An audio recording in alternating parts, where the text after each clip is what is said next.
Esse ano nós fazemos 40 anos de unção ministerial. Fomos ungidos em 1976 e a caminhada foi longa.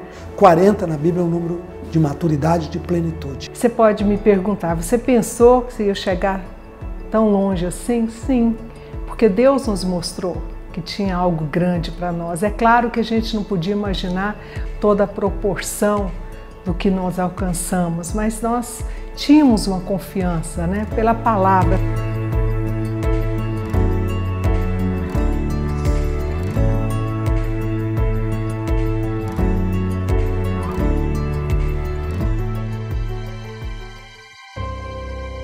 Eu estava jogando vôlei, treinando para os jogos colegiais, que sempre tem essas competições, esses campeonatos que se fazem, até mesmo campeonato brasileiro dos jogos. E eu era levantador, e era um levantador muito bom da nossa seleção de Goiás. E o meu dedo esquerdo começou a doer, o dedo do pé. Pegou uma infecção tão grande. E aí, com essa infecção, eu não podia nem pisar no chão. Fui para o hospital, fizeram lá uma cirurgia. Com a cirurgia, meu dedo, eu fiquei impossibilitado de andar. E como era julho, eu não tinha outro programa, outra opção, a não ser ir para o acampamento. E aí, então, eu fui no acampamento novamente, que eu tinha ido 8 meses atrás, lá da Mocidade para Cristo, junto à Igreja Presbiteriana de Anápolis. E naquele acampamento eu conheci a liderança nova, o Abraão Soares Silva, eu conheci o Fred Sanches, a Débora Sanches, esposa dele. No dia de um culto de consagração, que nós denominamos culto da fogueira, eu é que acendi a fogueira. E foi naquela ocasião que eu fiz um apelo para pessoas entregarem totalmente as suas vidas para o Senhor. E Robson era um dos 6 que foram à frente, e a partir daquele momento a vida do Robson mudou completamente. E aí, naquele acampamento, eles me desafiaram a começar um grupo de estudo bíblico em Goiânia. E eu já estava em Goiânia, tínhamos mudado para Goiânia. E aí, então, nós começamos aquele compromisso de ler a Bíblia, orar, cada momento que batesse o sinal na escola. Foi naquela época que eu comecei a levar só a minha Bíblia e definitivamente eu fui transformado pelo poder de Deus.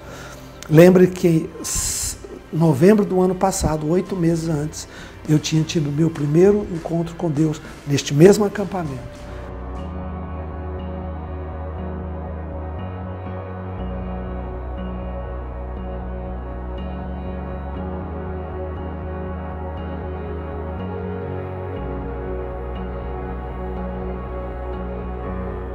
Numa noite inteira, ao lado de uma fogueira, após a pregação do reverendo Vadislau, da Igreja Presbiteriana, ele ministrou, fez o desafio, e eu me levantei, fui lá na frente, recebi a Jesus como Senhor e Salvador, e não senti nada. Eu me lembro de ter uma outra garota ao meu lado, parece que chamava Margarida, alguma coisa assim, que também era, por coincidência, espírita. Então, eu e ela, 2 espíritas, foram os únicos que levantaram para receber a oração. E eu me lembro do reverendo Vadislau botar a mão assim no meu ombro e orar comigo. E acabou. Todo mundo foi para os seus alojamentos e eu fiquei. E naquele momento ali, eu me lembro de ficar pensando na vida. Estava frio, julho é muito frio, toda essa região, na beirada do rio, uma praia limpinha, branquinha, uma areia linda. E aí eu fiquei sozinho. E lembro que eu sentei, comecei a pensar, e de repente eu fui tomado de uma luz, como se fosse uma êxtase vindo dos céus. E eu não lembro de detalhes mais. Eu me recordo de estar envolvido naquela luz e chorar muito, muito, muito, e ouvir a voz de Jesus, como que o rosto dele. Mas eu não tinha ideia de como era o rosto de Jesus, porque eu não era evangélico, eu nunca tinha pego numa Bíblia direito, não tinha menor iniciação de Bíblia, de imagens, faces, a não ser aquela imagem que a gente tinha de Jesus na Igreja Católica, né, que toda criança brasileira tem. Mas eu fiquei envolto naquela luz, naquela êxtase, e chorava. Senti por dentro como se fosse um fogo me consumindo. E, para mim, eu passei como se fosse 40 minutos. E 40 minutos depois eu acordei, eu voltei do êxtase, mas eu me lembro que eu ouvia uma voz quase como se estivesse relatando o livro de Mateus, o último capítulo de Mateus, todo nos meus ouvidos. E eu lembro que eu me acordei com alguém batendo no meu ombro, dizendo: Robson, você não foi dormir? Você está a noite inteira aqui? Eu falei: como dormir? Ele falou: cara, o dia amanheceu. Eu falei: como amanheceu? Aí que eu dei conta, eu falei: como? Que horas são? Era mais ou menos 7 horas da manhã, 7h30 da manhã. Eu falei: como? Eu fiquei a noite inteira aqui? O que aconteceu com você? Eu falei: cara, não sei. Uma luz veio, eu ouvi a voz de Jesus. Eu não sei, eu acho que eu estou ficando meio louco, eu não sei, tem um negócio muito forte dentro de mim, eu não sei explicar isso, não entendo, não sei. E ainda estava chorando. Aí ele me deu uma Bíblia e falou: cara, Deus encontrou você, pega essa Bíblia e vai ler. Eu peguei a Bíblia e fui ler, e abri a Bíblia, caiu no Salmo 119, um salmo muito grande, li bastante.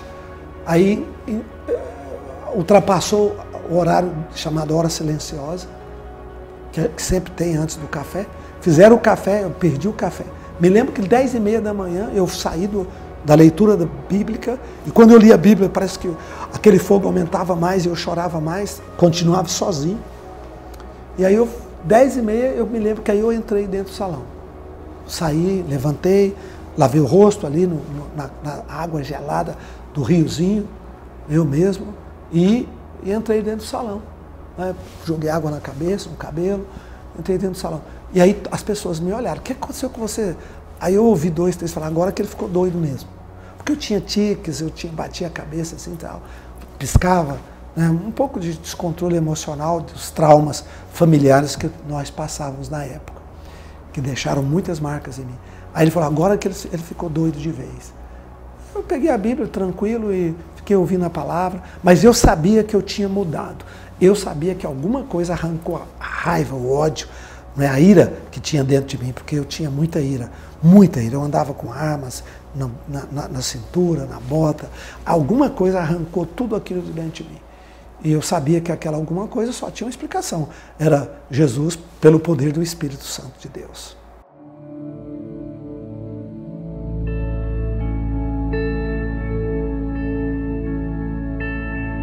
O bispo Robson estudava na mesma escola que eu estudava em Goiânia. Nós tínhamos um contato muito assim superficial, nem éramos conhecidos, apenas de vista, vamos dizer assim, né? E até quando estávamos fazendo as atividades esportivas, e aí teve uma ocasião, um momento, num determinado parque onde a gente fazia atividade esportiva da escola, que naquela época a gente praticava capoeira, essas coisas, e eu estava ali com uns amigos numa roda e a gente estava jogando capoeira e de repente chegou o Robson, né, hoje o bispo Robson, falou assim: eu quero também brincar, capu, e entrou na roda ali, a gente ficou: quem que é esse ilustre desconhecido? E aquilo me marcou, eu sempre via ele na escola, sempre o via ali, né?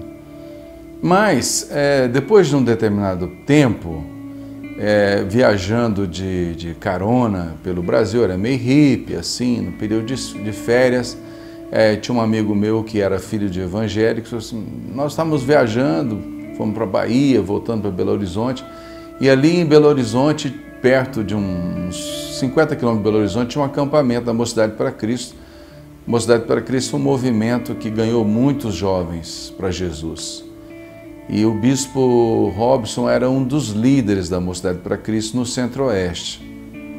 E eu estava com esse amigo meu, e ele falou assim: não, naquela época eu não gostava, na verdade, de evangélico, tinha um certo preconceito, e envolvido um pouco com drogas e tal, e me enganou e nós acabamos parando nesse acampamento da Mocidade para Cristo. Quando já estava terminando, era um sábado à noite, a gente tinha mochila, cobertor, estava muito frio naquela região ali, sempre faz muito frio, numa região chamada Lagoa dos Ingleses. E ali a gente chegou de noite, enrolado no cobertor, estava terminando um culto da fogueira, era mais ou menos 10 horas, 11 horas da noite, tinha alguns jovens orando ali em volta da fogueira e um desses jovens era o Bispo Robson.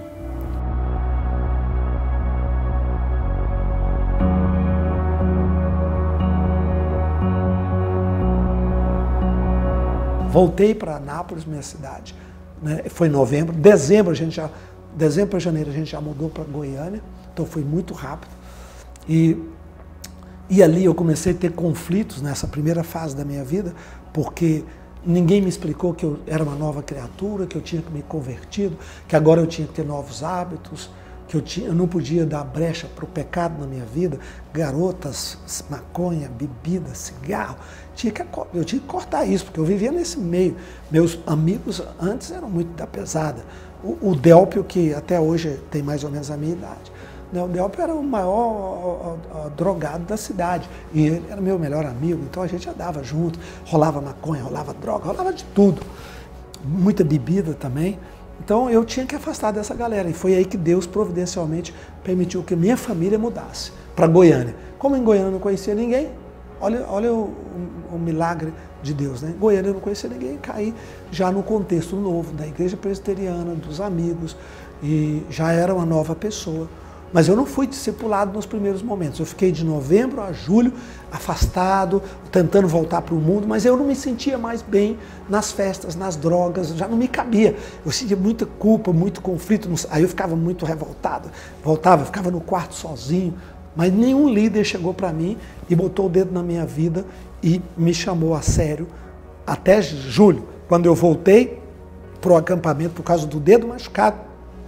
E encontrei o Abraão Soares Silva, aí o Abraão me chamou e me peitou, falou, para com isso, você tem que andar com Deus, você é uma nova criatura, e me explicou a palavra.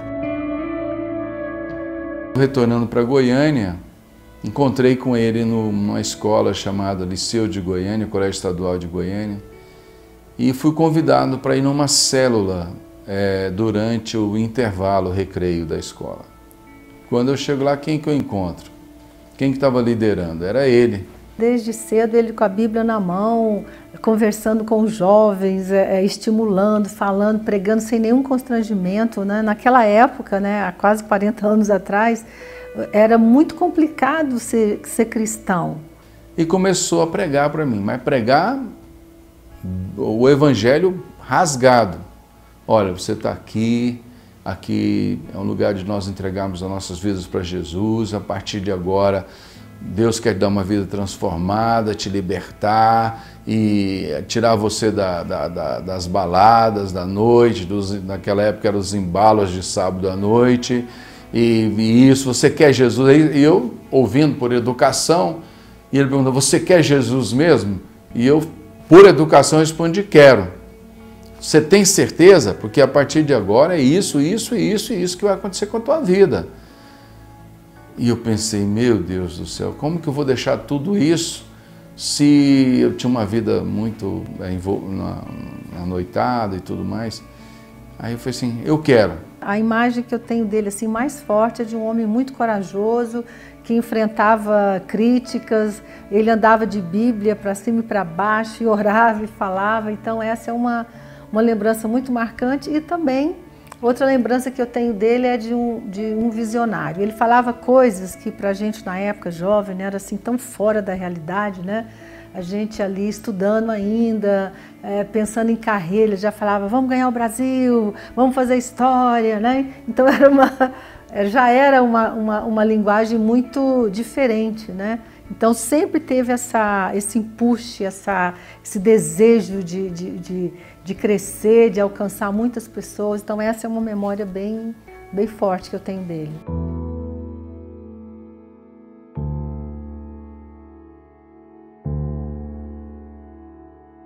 Esse foi o lugar do testemunho de muito mover de Deus.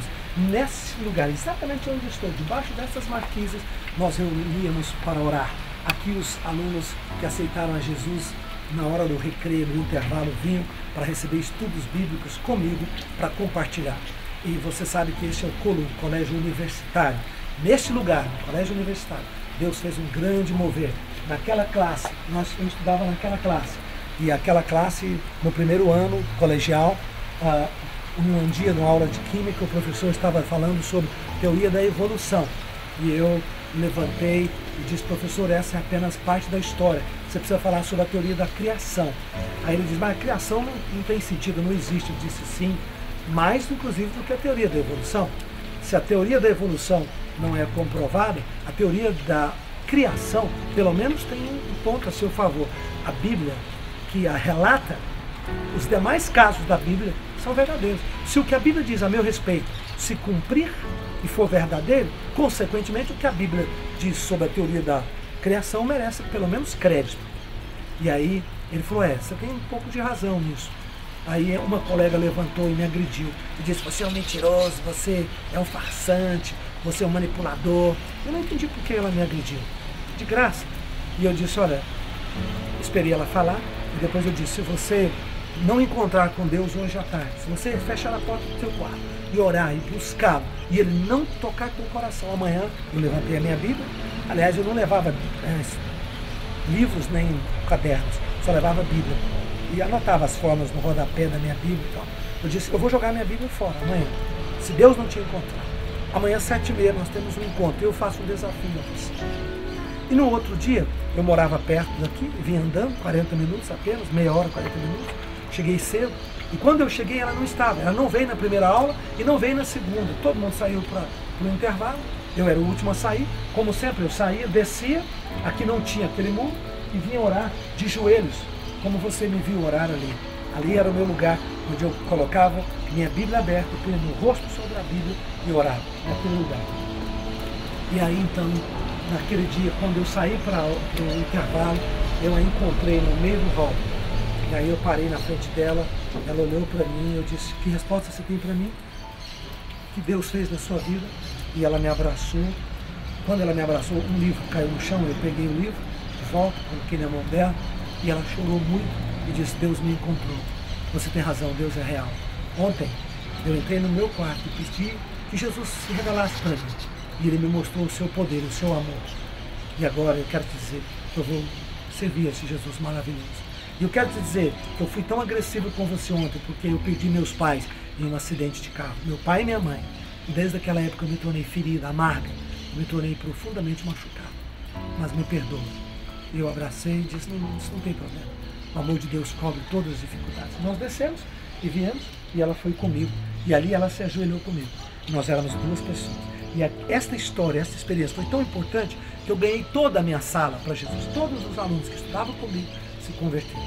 E aí esse colégio recebeu um impacto muito forte do poder do Evangelho de Jesus Cristo. Eu queria mais, eu queria uma nova unção, um novo revestimento do poder de Deus. Eu sentia que eu tinha crescido, mas tinha batido num teto. E eu estava buscando mesmo o poder de Deus. E essa busca, eu queria fogo, eu queria pregar com autoridade, eu queria ganhar os jovens, eu queria poder para a libertação dos jovens das drogas, né, que nem todos conseguiram essa libertação. E lá em Belo Horizonte, naquele acampamento, foi um derramamento do Espírito Santo muito forte. Eu fui batizado no Espírito, fui trasladado, fiquei um dia e uma noite falando em línguas, em êxtase, né? Eu me lembro que eu subi, as pessoas, estava na hora do jantar, e eu estava orando perto, num montezinho pequeno, e voltei, porque já estava próximo às 7 horas da noite, e quando eu entrei, eu vi que a galera estava batendo nos pratos de alumínio, estamos com uma fome tremenda. Quando eu entrei, eu comecei a perceber alguns fenômenos. Um rapaz que estava fumando maconha, Cleomar, que era um corredor de Goiás, estava fumando um baseado lá perto do campo, caiu debaixo do poder, bum! E começou a gritar. Aí uma outra moça caiu debaixo do poder, dentro do alojamento. Aí uma outra caiu. Claro que o mundo espiritual entrou em demônio, não sei se era demônios, manifestação de Deus, sei que começou a cair gente assim, sem ninguém tocar, sem orar, sem nada. Aí eles trancaram as portas para não ter o que eles chamariam de histeria.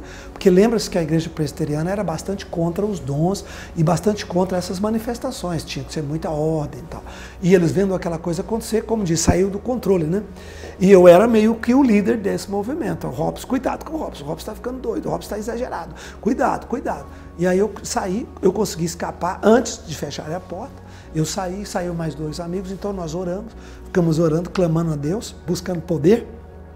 Claramente a gente via que estava debaixo de um batismo do Espírito Santo coletivo, de um batismo de poder coletivo, era óbvio. Bom, naquela coisa, de repente eu lembro de eu ser levado, arrebatado até os céus. Me lembro de ver Jesus sentado no trono de ouro, como se fosse um rio de ouro, rodando os pés, colunas, e eu ali ajoelhado, abraçado, chorando e ondas de poder vindo em cima de mim, e eu falei, eu vou morrer. Eu estava morrendo, a alma estava indo embora de mim. Eu lembro de uma onda, depois a segunda, na terceira onda eu disse, Senhor, eu vou morrer. Se for para mim ir embora, eu não suporto mais, eu não tenho mais força física, meu corpo vai explodir agora. E aí diminuiu um pouquinho, e eu fui voltando, e eu fui ouvindo uma vozinha dizendo, Robson, para com isso, fulano, para com isso, para com isso. E aí eu fui ouvindo aquela voz como se ela estivesse assim a 10 quilômetros de distância. Aí eu olhei, voltei, olhei, percebi uma pessoa, estava completamente grogue, totalmente grogue. Tentei levantar, não consegui, me levaram e me deixaram no alojamento, num beliche, um beliche que não estava sendo usado, sem coberta, sem lençol, sem nada, só o colchão. E ali eu fiquei ali debaixo de êxtase, rindo, recebendo o poder de Deus, falando que era uma língua estranha, que eu não sabia o que era, eu não conhecia batismo com o Espírito, eu não conhecia a doutrina da língua estranha, eu estava debaixo do poder de Deus. E eu fiquei a noite toda debaixo daquela êxtase, dormi assim, no outro dia, a manhã inteira, aí no outro dia, lá pelo meio-dia, uma que eu consegui levantar e vi que eu consegui me equilibrar. Aí eu fui voltando, aí o pessoal, pô, você ficou muito louco, hein, cara, você ficou doido, hein? Que experiência maluca é essa? Não estou entendendo nada. Mas tinha um dos líderes que era bem mais maduro e que, calma, isso é o poder de Deus, isso é a unção de Deus, isso é a força de Deus. E eu estava buscando o poder de Deus antes, muito. Mas não sabia que seria uma manifestação daquela. Eu não tinha a menor ideia o que era aquilo. E aí eu não podia conter. Era o poder de Deus. A partir dali, terminou o acampamento, o pessoal de olho em mim, muito ressabiado, muita gente convertida, transformada. Voltamos para Goiânia, a equipe toda. E aí eu comecei a pregar com autoridade, aí que o fogo pegou, aí que explodiu tudo. Logo, o pessoal falou, você não pode ficar na Mocidade para Cristo com toda essa efusão, esse poder. A igreja presbiteriana não aceita dons. Você não vai conseguir manter dentro da igreja. Isso aí vai te dar problema, você vai dividir, vai ser uma confusão. E aí, com muita sabedoria, o pastor, na época, da igreja presbiteriana, me orientou. Falou, olha, a melhor coisa é você fazer, pega quem quiser ficar com você, começa um grupo diferente. Você não vai conseguir ser aceito em igreja nenhuma. Você não cabe em igreja nenhuma. Vocês hoje são um negócio à parte. É uma comunidade. Ele foi a primeira pessoa a usar essa palavra. Vocês são uma comunidade. Você vai ter que achar seu caminho. Eu já sabia. Tanto é que o abençoei e o deixei ir cumprir o propósito de Deus na vida dele. Nós convimos que ele não cabia dentro da estrutura da missão com a qual nós trabalhávamos juntos. A visão dele transcendia e a visão dele era para algo maior. Então eu o abençoei e o deixei ir. E eu fui buscando, né? Lendo a história de Watmani, o avivamento da China, grande Watmani. Encontrei com discípulos dele aqui no Brasil, Christian Chen, que era professor de física, que nessa época eu já estava pensando em fazer universidade, né? Eu já estava no 3º ano, e ele me influenciou muito, Christian Chen, que o Christian Chen é cientista, é doutor, PhD em física da Universidade da Califórnia, até hoje. Parece que se aposentou há um ano atrás apenas. Christian Jane, ele é chinês, foi discípulo de Watchman Nee. Então ele veio no Brasil, eu conversei muito com ele, conversamos sobre como é que monta uma igreja, o que é uma igreja, modelo de igreja. Depois encontrei os Walkers, uma família de americanos, missionários que moravam ali perto, entre Ceres e Rubiataba, ali, né, Rubiataba. Então eles fizeram estudo bíblico, foi quando a gente também trouxe uma ênfase muito grande também da maturidade, do crescimento. Aí eu encontrei depois o Miguel Piper, que é amigo nosso, missionário também americano. Depois, então aí nesse contexto eu já tinha saído da Mocidade para Cristo. A minha namorada foi comigo, que é a bispa, hoje é a Bispa Lúcia, ela não tinha como ficar lá. Né? A irmã dela acabou indo depois, alguns meses depois. O bispo Cirino, que veio para Brasília fazer exército, estávamos em Goiânia, lembra disso? Ele veio para Brasília fazer exército, cumprir exército. Quando ele voltou, eu já estava na comunidade. Aí ele já não ficou mais na Mocidade para Cristo, ele já ficou comigo.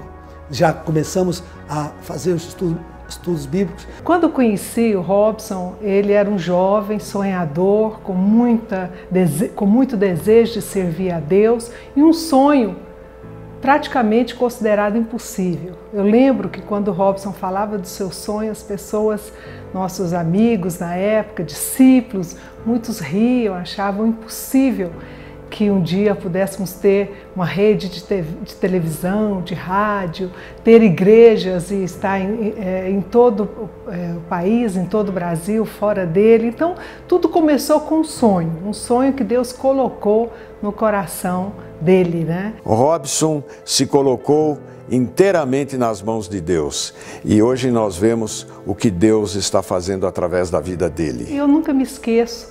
Um dia que nós estávamos num período de oração, ainda não éramos casados, estávamos noivos, e ele falou para mim, né, sobre o nosso futuro. Ele falou: Deus me deu uma revelação, eu tive uma visão agora enquanto orávamos, nós estávamos numa reunião, ainda na Mocidade para Cristo, e Deus me mostrou que a nossa vida vai ser uma vida difícil.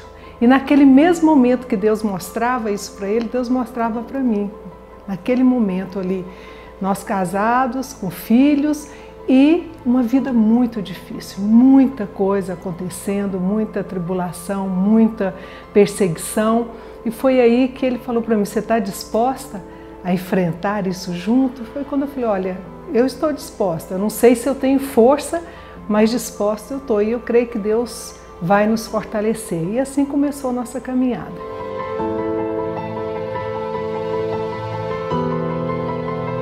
Nós estamos aqui na Chácara Buriti.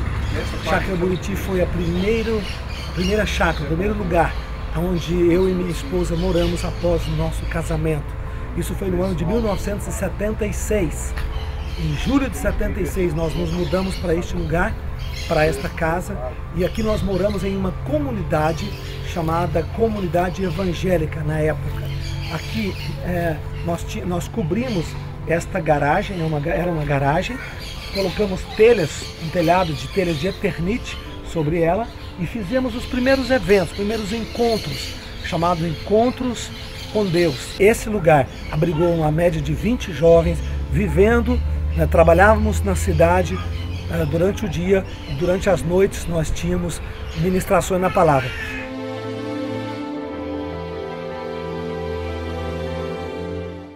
Foi na Chácara Buriti também que nós tínhamos aquela aliança, aquele pacto de levantarmos às 5 horas da manhã para a gente orar, estudar a Bíblia, quando nós estávamos morando em comunidade, né? Em comunidade. Foi naquela época que o Cirino Ferro levou o César Augusto Machado de Souza lá para a chácara. Ele aceitou Jesus com o Cirino e o Cirino o levou para ele receber ali os primeiros discipulados, e depois ele veio morar conosco na chácara.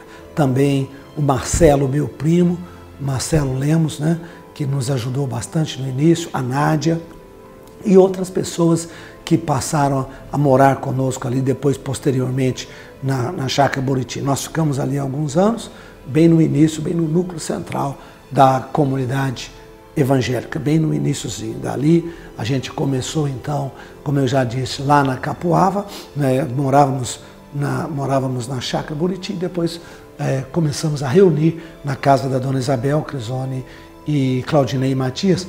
Gilberto Mar estava presente, a Ângela Jonas, que hoje está nos Estados Unidos, né? Casou-se com um americano e mora lá. Enfim, esses jovens estavam juntos ali. E aí a Bispa Ana juntou-se a nós e daquela cidadezinha, daquele bairro chamado Capoava, então eles compraram uma casa no setor oeste e que nessa casa tinha um salão para uma oficina mecânica na frente e uma boa residência anexa no fundo. E aquele salão ali cabia 200 pessoas, mais ou menos.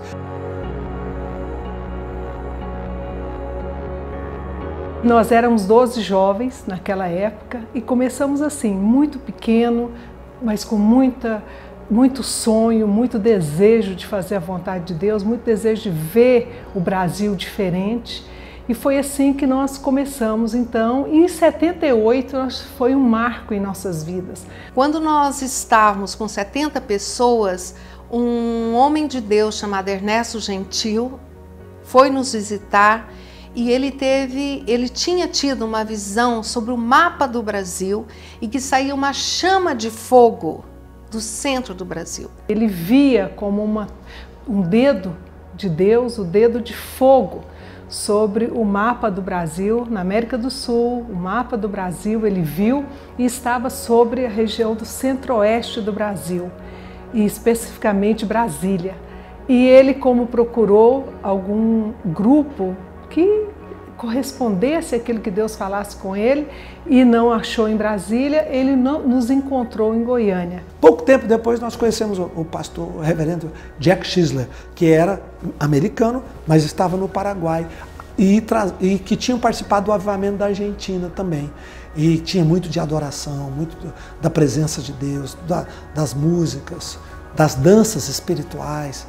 E o Jack Chisler, então, ministrou muito em nossas vidas, muito. Aí ele ia várias vezes por ano, depois se mudou para Goiânia. Aquele grupo lá que começou pequenininho, lá no setor sudoeste, já era comunidade agora, já pegou o nome Comunidade Evangélica. Eu e o Bispo Cirino começamos lá no Capoava, fomos ordenados pastores pelo Adiel de Almeida e pelo João Walker, né? Fomos ordenados pastores. E nascia como a semente da comunidade evangélica. Ficou pequenininho o grupo lá no bairro longe, 77, até mudar para o setor sudoeste, que parece que foi 78, 79 ou 80, por aí. E aí então, quando chegou no setor oeste, encontramos o Ernesto Gentil e depois o Jack Chisler, aí foi crescimento. Daí para frente foi só crescimento. Fomos para uma outra escola, na rua 70, já usando um auditório já para 500, 600 pessoas, e dali compramos o salão da Rua 72, que era um antigo depósito de papel.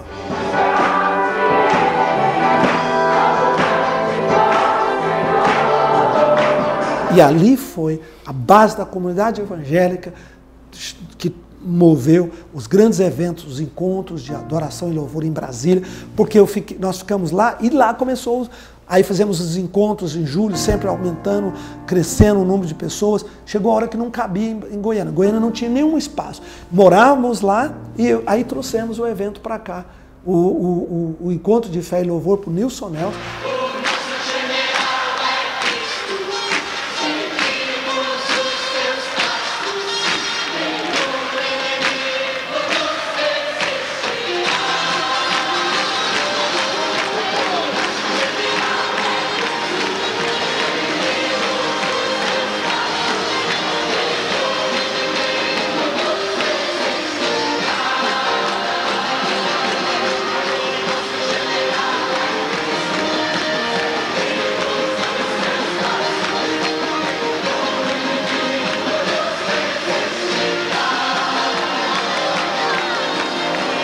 Primeiro foi para o centro de convenções, em 84, porque já não cabia em Goiânia, nem no ginásio, só no estádio. O estádio era grande demais. Aí viemos para cá, com a visão já de tocar o Brasil, de tocar Brasília, de orar pela Deus sarar a terra, mas o nome era Comunidade Evangélica apenas. E aí, daqui então, ficamos 84, 85, 86, Sarney era presidente do Brasil. Já milhares de pessoas, comunidades no Brasil todo. Os jovens já tinham mudado, aberto comunidades, muita gente ligada a nós. Já tinha um movimento apostólico dentro das comunidades, que tinha começado lá na Capoava. Aí depois descobrimos também o grupo do Asaf Borba e do Moisés Cavaleiro, lá de Porto Alegre, também na visão de comunidade. Era esses dois polos, aqui, o Centro-Oeste e lá.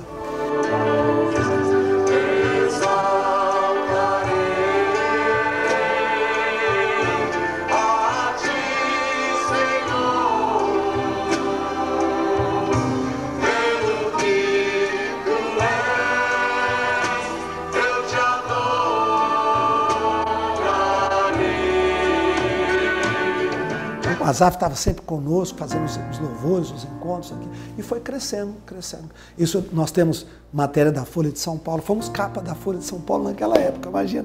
Com o Sarney, 92, então veio a direção de Deus para mudarmos para Brasília, para uma nova visão apostólica. Aí já não era mais as comunidades, uma visão de uma igreja que tivesse uma visão apostólica com administração centralizada. Quantos querem pisar a terra da promessa? Levanta a sua mão. Deus está me mandando para Brasília, sabe para quê? Para pôr o pé lá. Nós precisamos pisar na terra, nós precisamos colocar os pés ali. Outros pastores irão para outros lugares. Quantos querem dizer, Deus, dá-nos o Brasil em nome do Senhor Jesus, amém? Nós somos uma igreja de semente. Nós podíamos dizer, vamos ficar aqui, vamos fazer 3 tendas, é tão gostoso, a gente fica todo mundo junto. Há um alvo a ser alcançado, há um país a ser tocado, há um compromisso que nós temos com o Senhor.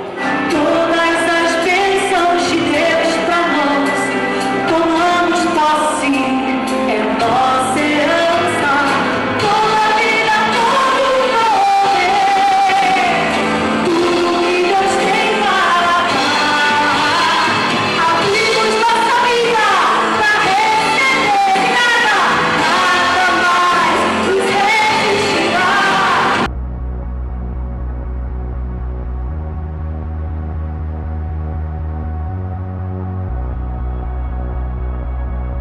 Após esse período, nós viemos para Brasília. Nós mudamos para Brasília e essa decisão foi tomada depois de muita oração, com muita confirmação de Deus e muita logística, muita organização logística. Eu me lembro que eu estava em jejum e oração por essa decisão. Até então Brasília era conhecida como a terra que enterrava valentes, né, que destruía pastores. E houve um evento organizado pelo apóstolo Sinomar Silveira em Goiânia. Eu estava jejuando e orando pela decisão de vir a Brasília. Tínhamos algumas comunidades aqui, mas nada significativo, nada forte, nada que podia caracterizar como romper mesmo os céus da cidade. Naquela época, Brasília tinha como que mais de 4.000 centros espíritas esotéricos e 800 e poucas igrejas evangélicas. E o Vale do Amanhecer era o maior centro espírita e esotérico do mundo, com mais de 20.000 membros. Quem é dessa época se lembra que a mídia sempre batia bastante, mostrando o Vale do Amanhecer, mostrando a Chapada dos Veadeiros, com muito esoterismo, as comunidades hippies esotéricas, né? E eu estava então jejuando e orando e estaria pregando lá com o apóstolo Sinomar, quando de repente uma noite eu tive uma visão. Eu acordei e tinha um gigante, uma potestade nos pés da minha cama. E eu fiquei assustado com aquilo, suando muito. Eu já estava no 7º dia de jejum e oração e de repente eu acordei assim assombrado com aquilo, e eu vi ao meu lado um anjo com a espada de fogo. E o anjo estendeu a espada de fogo para mim e disse, pega essa espada. Eu olhei para aquela potestade e como se fosse um Michelin, aquele gigante dos pneus, né? E ele começou a diminuir, foi diminuindo, regredindo, tornou um anão. E aí o anjo estendeu a espada de fogo para mim, eu peguei e ele disse, eu te ponho como autoridade sobre essa força, sobre essa fortaleza. E aí eu entendia claramente que aquilo tinha a ver com o Vale do Amanhecer, com toda essa potestade do DF. Quando eu mudei para Brasília, a primeira providência que eu fiz no primeiro domingo foi ir no Vale do Amanhecer, ir lá orar, fazer libertação e escrever que o sangue de Jesus iria fechar aquele lugar. Não é? Expulsei demônios de muita gente, até porque eles ficam meio grogues, eles nem sabiam que eu era direito. Eu fiz como se fosse uma fila, tinha vários médiuns libertando, eu entrei como se fosse mais um. E eu ganhei para Jesus depois várias pessoas de lá que se tornaram pastores, a neta da tia Neiva, a fundadora, não é? E daí em seguida houve um reboliço lá dentro. Bom, o Vale do Amanhecer hoje é uma coisa muito pequena, tornou-se um bairro, muitas igrejas evangélicas lá dentro, inclusive uma célula estratégica da Sara Nossa Terra. Quando eu fui deputado, eu achei interessante que eu fui o deputado mais votado dentro do Vale do Amanhecer. Interessante, né? Outra confirmação que Deus nos deu foi logo em seguida a esse evento. A gente estava em Goiânia também, e num evento, terminando uma celebração nossa. Na época era encontro de louvor, né? E eu estava sentado no púlpito, aliás, eu estava pregando, e um cara de branco apareceu na porta. E aí ele ficava gesticulando. Quem o recebeu foi o Edgar, bispo, que hoje é bispo nosso do Nordeste, Edgar Moreira, e o Azael, que é pastor, né? E eles receberam e começaram a conversar com o cara, levaram ele com o rapaz, levaram ele para uma salinha, e ele dizia que ele queria conversar comigo, que ele tinha um recado para mim, de Lúcifer.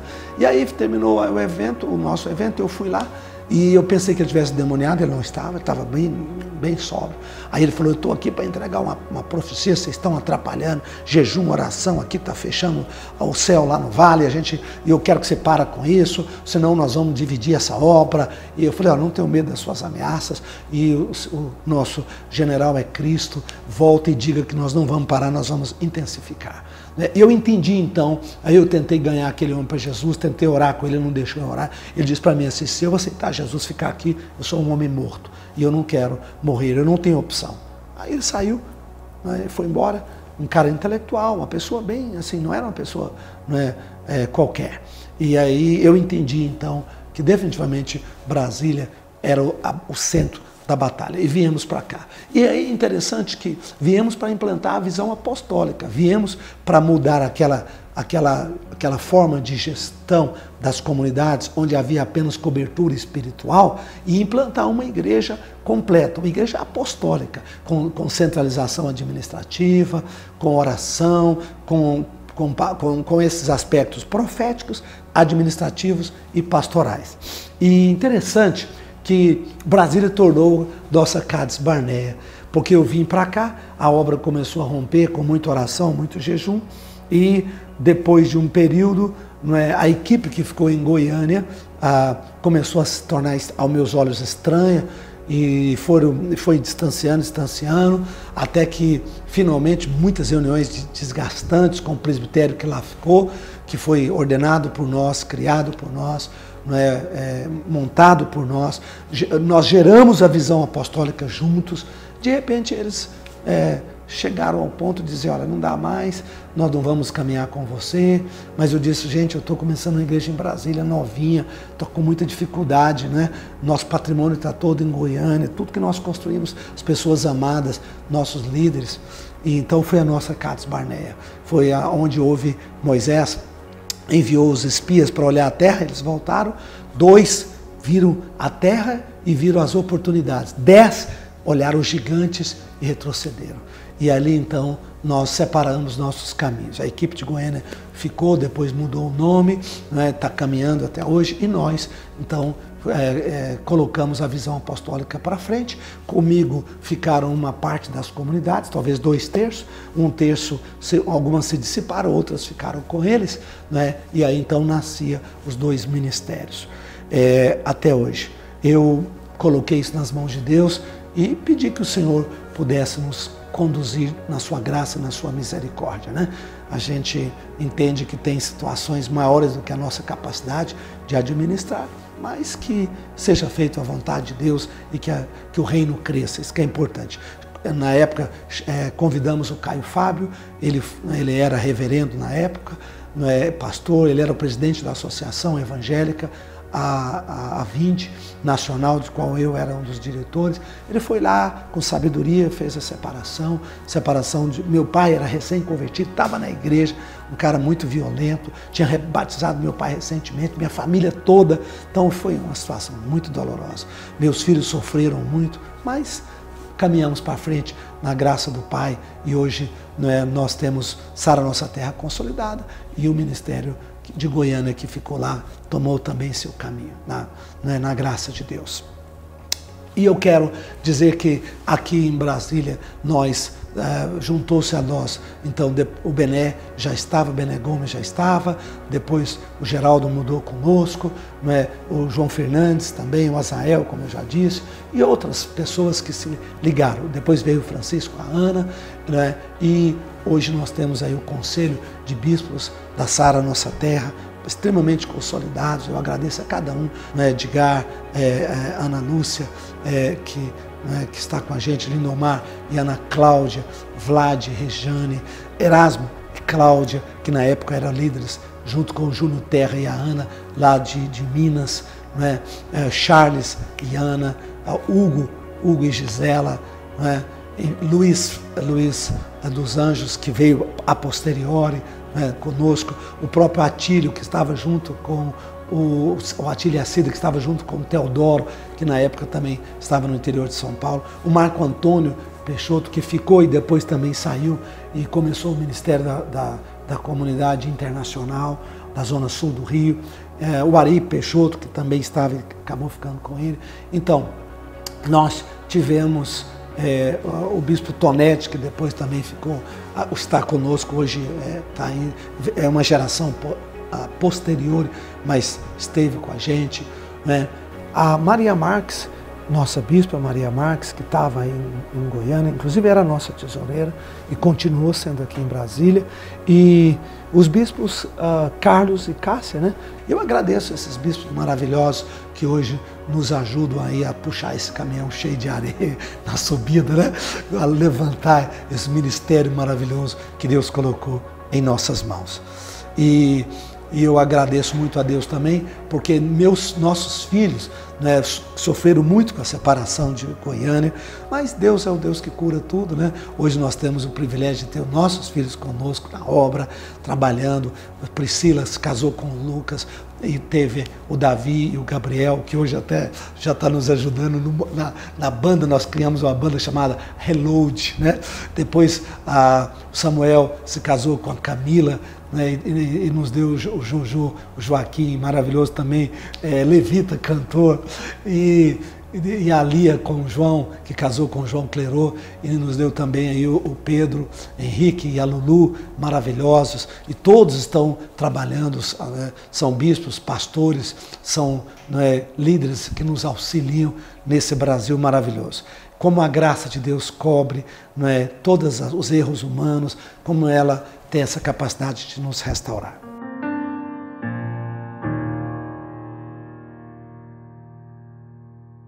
Bom, começamos a Sara Nossa Terra em 92, quando mudamos para Brasília, com essa visão apostólica de uma só igreja, uma só administração, tudo centralizada.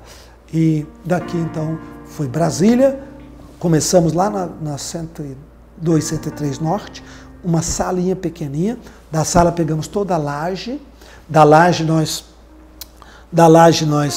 cabia 600 pessoas, dali da 102, 103 nós fomos para o Cine São Francisco.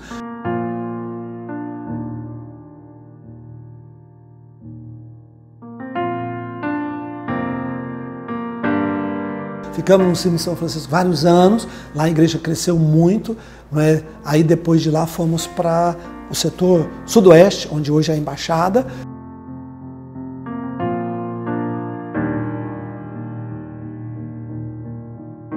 Senhor, nós queremos nesta tarde, mais uma vez, consagrar este lugar a Ti, Pai. Nós ungimos este lugar para ser a Tua casa. Oh Deus, nós ungimos em aqui, nome de Deus, Jesus. em o nome de Jesus Cristo. Amém. Embaixada do Reino de Deus, Pai. Oh, Neste lugar. Abre as portas, Pai. Senhor, nós tomamos posse nesta noite, em nome de Espírito Santo, da unção, Senhor. Oh Deus, Senhor, dá-nos os recursos necessários. Oh, Senhor. Para a fundação agora, Amém, Pai. Senhor. Em nome de Jesus.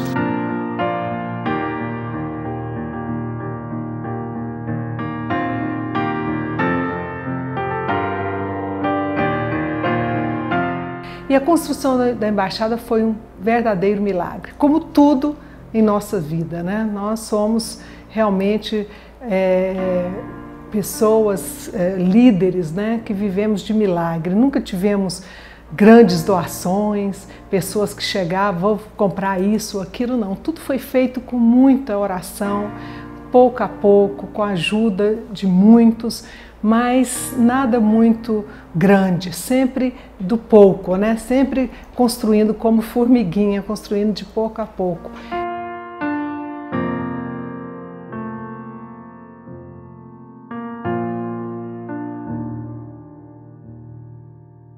Ali é uma história de muita oração, de muita revelação, demonstração do poder de Deus, da graça de Deus, da misericórdia de Deus sobre nós, né? Na construção da casa dele, porque não é nossa, era para ele. Esse era o nosso desejo. Senhor, nós não queremos fazer algo nosso, queremos ser algo teu, para que nós possamos trazer jovens, podemos fazer uma obra que permaneça. E foi isso. O sonho da embaixada era para que realmente fosse um lugar que representasse o reino de Deus aqui em Brasília.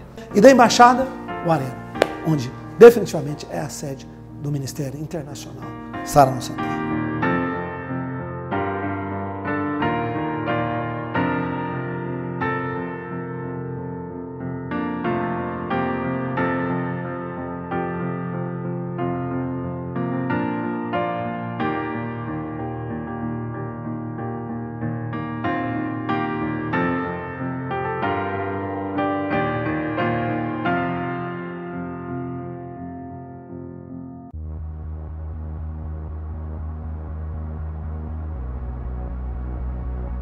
No ano de 1991, bem no iniciozinho da Sara Nossa Terra, na transição da comunidade para Sara, nós já estávamos com a visão apostólica e trouxemos os eventos aqui para Brasília. E a grande surpresa que recebemos foi a visita do pastor Myles Munroe, que pregou em Brasília para líderes, para pastores e num centro de treinamento católico aqui próximo a Brasília. E, aliás, não é católico, é um centro de treinamento que existe aqui perto. E aí foi uma explosão, porque ele falou sobre potencial, foi maravilhoso. I cannot leave Brazil until you understand this message. Eu não posso deixar o Brasil antes que vocês entendam esta mensagem. No one is better than you are. Ninguém é melhor do que vocês. No one has more than you have. Ninguém tem mais do que vocês. You've got the same potential anyone else in the world has. Você tem o mesmo potencial do que qualquer pessoa no mundo. E eu sentia que o Myles era como se fosse um renovo, uma força nova que Deus trouxe e injetou na igreja, que aí já seria a Sara Nossa Terra. Então a Sara Nossa Terra pegou toda aquela vida, aquela unção. A partir dali, todos os anos, o Myles voltou para o Brasil. Tivemos juntos mais de 20 anos e eu pregava lá em Bahamas, nos eventos dele, que era agosto ou outubro. Algumas vezes outubro ou novembro. E até que nós fundamos juntos lá aquela associação dos líderes do terceiro mundo e foi muito bom a caminhada com o meu querido irmão, amigo Myles, até que Deus o levou, né? Deus o levou no mês de novembro, 11 de novembro, melhor, 7 de novembro, e foi uma grande perda para nós saber que Deus tirou o Myles desse mundo, a lâmpada se apagou e parece que ficou mais escuro, né? E foi uma grande dor, talvez uma das maiores dores que eu já passei depois da perda do meu pai, foi a perda do Myles. E Deus me deu uma música, nós compusemos uma música onde a gente fez um tributo a ele pelos anos que andamos juntos, semeando o Evangelho, não só no Brasil, como nas nações. Amigo, eu sinto sua dor. Amigo, eu tenho saudades de ti. Quando estamos a louvar, quando estamos a adorar, vazio está o seu lugar. Outra grande contribuição que eu recebi foi o pastor Benson da Roça, que eu encontrei lá na conferência do Myles. Ele e o Crawford Dollar, que vieram ao Brasil. mas de maneira especial o Bento da Roça, porque o Bento da Roça me ungiu como apóstolo, foi a primeira pessoa a me ungir como apóstolo das nações. Ele depois, Thunder Nelson também do ministério, né, de lá, eu recebi uma unção apostólica. E posteriormente eu fui confirmado pelos apóstolos do Brasil. Embora eu não use o título apóstolo, mas eu acho que eu fui o primeiro ministério do Brasil a posicionar apostolicamente. E a Sara Nossa Terra foi fundada sobre a base do Ministério da Visão Apostólica. E eu quero aqui fazer uma menção de agradecimento a todos que passaram pelas nossas vidas, pela minha, pela da Bispa Lúcia. Olha, foi muita gente na comunidade evangélica, muita gente na Mocidade para Cristo, muita gente na comunidade evangélica, muita gente da Sara, que não conseguiram ficar, passaram e depois seguiram o seu caminho. E eu quero agradecer a essas pessoas, porque elas oraram, elas estiveram conosco, elas contribuíram, elas deram o seu tempo, seu amor. Isso tem muito valor. Muito obrigado a todos que ainda não estão conosco. E muito mais obrigado ainda àqueles que suportaram o calor do dia todo na seara. Aqueles que suportaram o frio da noite e o extremo calor do dia que passamos, pressões, problemas, e juntos estamos até hoje com a espada pregada na nossa mão. E tem muito ainda para fazer.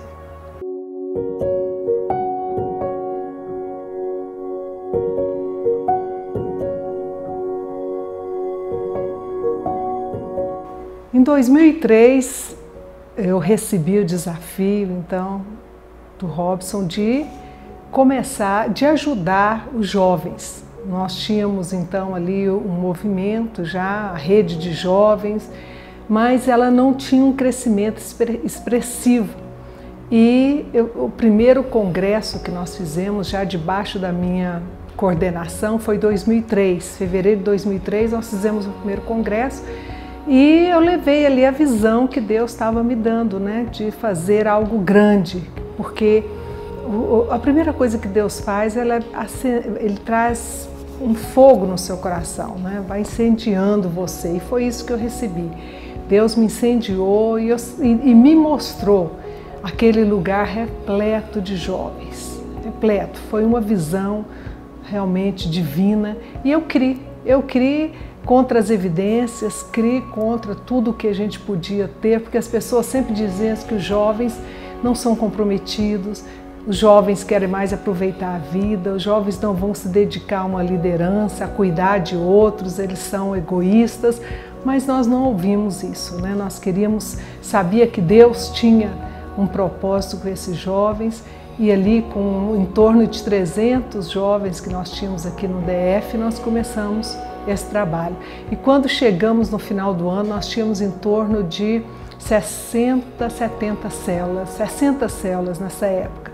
E quando nós chegamos no final do ano, nós tínhamos mais de 1000 células em todo o DF, e aquilo era uma confirmação.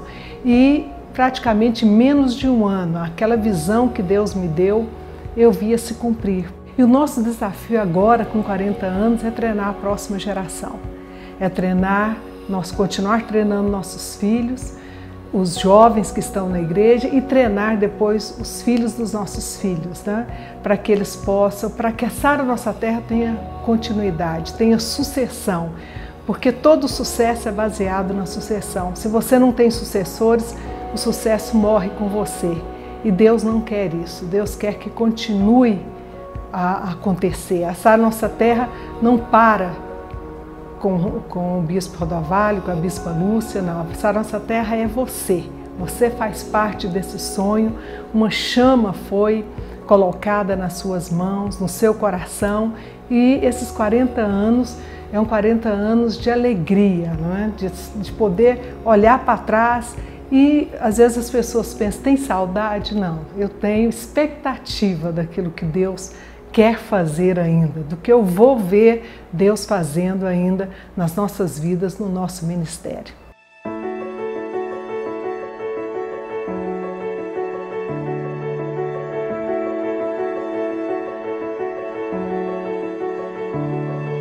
Fizemos muita coisa, mas tem muito por fazer ainda. E eu levanto os olhos e digo, Deus, o melhor está por vir. Deus, como? Só o Senhor pode sarar essa terra. Só o Senhor pode fazer algo com grandeza, com qualidade. e com profundidade capaz de marcar os corações e as mentes das pessoas. Por mais que eu trabalhe, por mais que eu possa me esforçar, a Bispa Lúcia, por mais que Bispo Cirino e Bispa Vânia, que junto conosco estão nesses 40 anos de estrada, eu tenho uma aliança com eles. Essa confiança e essa transparência que ele passa é que impacta muito a minha vida. Não é aliança de alma, não é aliança afetiva, é aliança espiritual, porque essa permanece para sempre. Eu quero dizer que se o Senhor não edificar a casa, em vão trabalha aqueles que edificam. E por isso, todos os dias digo, Deus, nós dependemos do Senhor. Traz um impacto no Brasil, traz um mover nessa nação. Eu ainda gemo, eu ainda choro, eu ainda oro. As pessoas dizem, você mudou muito. Eu digo, mudei. Hoje eu sou mais velho e mais impaciente. Hoje eu não quero perder tempo com gente que não ama Deus e que não está disposta a dar a sua vida por uma missão. A única coisa que eu mudei. Mas o gemido do meu coração hoje é maior. E as lágrimas são mais. Por quê? Porque eu sei que a gente não tem mais a vida toda, né? Eu sei que a vida, assim, eu já estou com 60 anos. Deus vai nos dar força, eu tenho uma palavra de Caleb sobre a minha vida, né? No nome de Jesus, aos 80 eu ainda quero estar guerreando, mas muita coisa já se foi. Nossos filhos estão aqui já conosco na obra, nossos netos estão entrando na obra. O dia que eu gravei com o Davi tocando Espírito Santo no piano, e eu sentei com ele aqui, um minuto, nem estava programado não. Aí eu peguei gravei ali no meu iPhone, né, um videozinho, botei na internet. Aquilo eu chorei depois, porque eu falei, Deus, já é a terceira geração, né? Já conosco. Espírito Santo, Espírito Santo, Espírito Santo, preciso de ti, meu Senhor. E o Davi escolheu logo o Espírito Santo, que é a música que nós mais dependemos de Deus. Que coisa, né?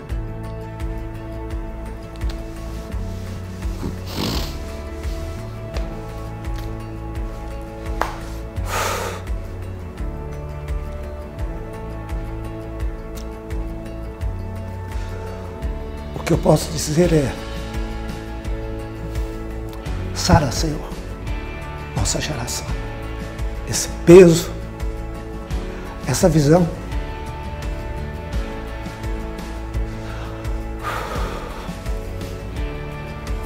é maior que a gente, é maior que uma vida, é maior que uma existência. É tudo. Vamos dar o melhor, vamos viver com excelência e só o Senhor pode fazer isso. Vamos dar o nosso melhor e o resto é com Ele. Obrigado por estar conosco 40 anos.